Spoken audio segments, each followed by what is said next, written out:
एक आंचलिक दल भाव में विजु जनता दल सभ्य संग्रह कार्य को सब गुरुत्व दे आसी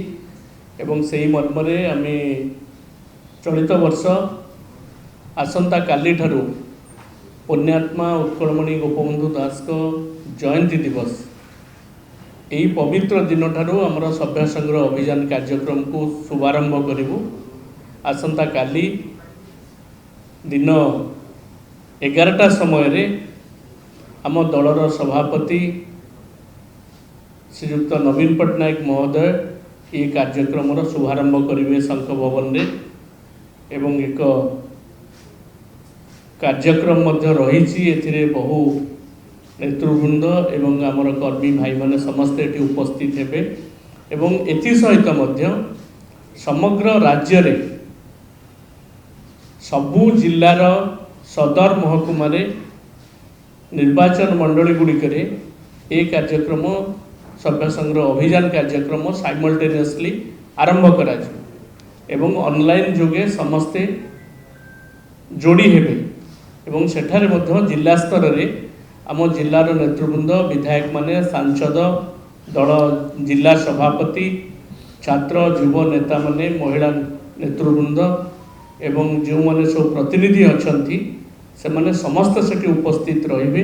ए कार्यक्रम को मध्य आरंभ करिवे एवं परवर्ती पर्याय रे अन्य निर्वाचन मंडली गुड़िक आमर सभ्य संग्रह अभियान कार्यक्रम को आम आगे नबू। यही मर्म आम आमर जो सभ्य संग्रह अभियान पर जो कमिटी गढ़ाई 22 जन सदस्य जो विधायक मैंने अच्छा सांसद अन्य नेतृवृंद अच्छा आमर निष्पत्ति ग्रहण कर भाव फिजिकली एवं डिजिटली उभय भाव ये सभ्य संग्रह अभियान कार्यक्रम को आम आग को नबू लोकों पाखरे पहुँचिकी दलर श्रीवृद्धि करूँ तार खसड़ा प्रस्तुत करा एवं मुझे सूचना देवाई चाहूँगी विगत दिन में सभ्य संग्रह अभियान कार्यक्रम सफलतार सहित निया जाइथिला पाखापाखि प्राइमरी मेंबर कोटी पाखापाखि छुईला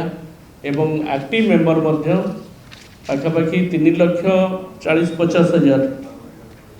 एक्टिव मेंबर मध्य होइतिले से भली भाव में आमर कार्यक्रम रहिबो एवं छात्र युवक वर्ग को एथर फोकस रे मध्य रखा जाइछि सेमाने मध्य ए सभ्य संग्रह अभियान रो आगे धाडी रही कार्यक्रम को आगे नेबे। मोटामोटी भाव में आसंता काली जो कार्यक्रम आमर दल सभापति एटी पहुँची शंख भवन रे दिन 11टा बेले आरंभ हेबे एवं जिला स्तर रे आरंभ होबो ता परे परे ए पूजा परे ए कार्यक्रम को